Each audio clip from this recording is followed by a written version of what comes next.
ఎవరు రాశారో గాని 2 చేతులు ఎత్తి నమస్కరిస్తున్నాను. అది చాలా మంది వాట్సాప్లో వచ్చి ఉంటుంది. రాని వాళ్ళకి ఈ సందర్భం చాలా గొప్పది, నిజంగా హృదయాన్ని ద్రవింపజేసేది, సత్యం కూడాను. నాన్న ఎందుకో వెనకబడ్డాడు, అది శీర్షిక. అమ్మ 9 నెలలు మోస్తే నాన్న 25 ఏళ్ళు. రెండూ సమానమే అయినా నాన్న ఎందుకో వెనకబడ్డాడు. ఇంట్లో జీతం తీసుకోకుండా అమ్మ, తన జీతం అంతా ఇంటికే ఖర్చు పెడుతూ నాన్న, ఇద్దరి శ్రమ సమానమే అయినా అమ్మ కంటే నాన్న ఎందుకో వెనకబడ్డాడు. ఏది కావాలి అంటే అది వడ్డీ పెడుతూ అమ్మ, ఏది కావాలంటే అది కొనిపెడుతూ నాన్న. ఇద్దరి ప్రేమ సమానమే అయినా అమ్మకొచ్చిన పేరు ముందు నాన్న ఎందుకో బాగా వెనకబడ్డాడు. ఫోన్లోనూ అమ్మ పేరే, దెబ్బ తగిలినప్పుడు అమ్మా అని పిలవడే, అవసరం వచ్చినప్పుడు తప్ప మిగతా అప్పుడు గుర్తురానందుకు నాన్న ఎప్పుడైనా బాధపడ్డా ఏమో.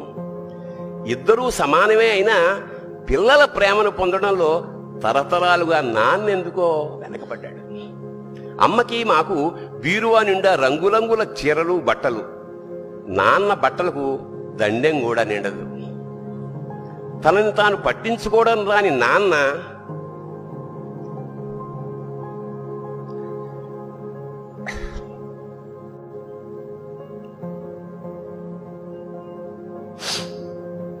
ఎందుకో మాకు కూడా పట్టనంత వెనకపడ్డాడు.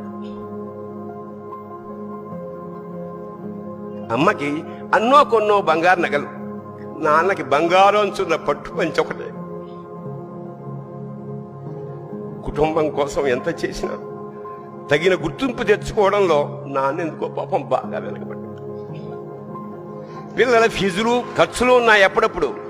ఈసారి పండక్కి చీర కొనొద్దంది అమ్మ. ఇష్టమైన కూర అని చెప్పి పిల్లలు మొత్తం తినేస్తే ఆ పూటకి పచ్చడి మెతుకులతోనే ఇష్టంగా తినే నాన్న. ఇద్దరి ప్రేమ ఒకటే అయినా మా అమ్మ కంటే నాన్న చాలా వెనకబడ్డాడు. వయసు మళ్ళాక అమ్మ అయితే ఇంట్లోకి పనికొస్తుంది, నాన్న ఎందుకు పనికిరాడని మేము తీర్మానం చేసుకున్నప్పుడు కూడా వెనకబడింది నాన్నే. నాన్న ఇలా వెనకబడిపోవడానికి కారణం ఆయన మా అందరికీ వెన్నెముక కావడమే. వెన్నెముక వెనక ఉండబట్టే కదా దన్నుగా నిలబడగలుగుతున్నాం. ఇదేనేమో నాన్న వెనకబడిపోవడానికి కారణం. శివోహం.